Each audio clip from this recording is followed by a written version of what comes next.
ku mbeta unë është që duhet t'ja u spjegojmë gjanat sikur fëmijëve të vegjël, shoqënisë tonë, mënyrën se si duhet të mendosh. E merë fëmin, që i ka 2 vjetë, dhe u thu që kjo është pjata, kjo është piruni, që të duhesh me hongër. Dallimi mes shoqënisë tonë dhe fëmijës është që fëmija mëson, këta nuk mësojnë, sepse nuk arrin me përdor arsyen. Shoqënia shqiptare në përgjithësi, në shumicë nuk e përdor arsyen për veprimet e veta që i bën. Dhe kjo është qendra e modernizimit. A kemi modernizëm të tepruar, të kthehemi te pyetja, ju s'kemi as pak, po ne as nuk e di a kemi hyrë në modernizëm. Ne jemi në modernitet, po nuk jemi në modernizëm. Duhet me kuptu këtë gjë. Çka më marr një shembull më konkret. Një martesa të na që ndodhen. Mu më intereson cili e shtron pyetjen kur don me u martu, a ka me kanë më lumtur, a është më mirë për mu, cilat kanë me kanë sfidat ose jo sfidat e kësaj bashkëjetese, këtij bashkimi me një person tjetër. Na martohemi pse më ka thënë tezja, o jenë martu fëmija tezës, du na më martu dhune. Është një ndjekje kulturore sy mbyllur azi, të cilin s'ka të bëjë me modernizëm. Duhet të prutë është faqe të se hajde gjashtë është mendoj që është ashtu që shpothu, po fundja unë mendoj që sot edhe rinia edhe na që na gjeneratës 40 të poshtë, jo këta manal, mendoj që kanë kuptu edhe këta që mendoj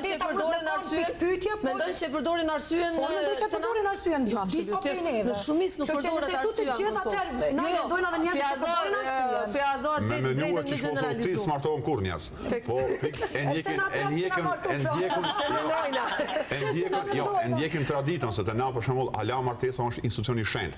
Kjo shenjtërim që i ka bo krishterizmi për arsye praktike, jo për arsye se më thonë hynore. Po kjo nuk është në modernizëm, Mazdran. Absolut jo. Martesat poligame dhe monogame, këto janë studim sociologjik që bëhen.